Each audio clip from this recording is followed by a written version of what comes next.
Hi everyone, this video will be a short video how to set up the temperature of the coffee, because I like the really hot coffee but machine doesn't make that hot as I want.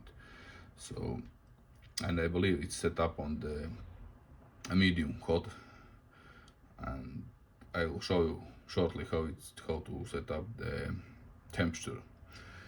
So all you have to do is just hold the button with the one cup on for a few seconds until the lights come up. As you can see, there's just two lights up. One that means the lowest temperature, highest, and up to the maximum temperature. And to change the temperature, you have to use this button with the double cup on. And as you can see, changing the lights. So I like the maximum hot, so that's what I will set up, the maximum hot, and that's what I will leave. And to the confirm, press again the button with the one cup, and that's it, simple as that. So thank you for the watching, and see you in the next video.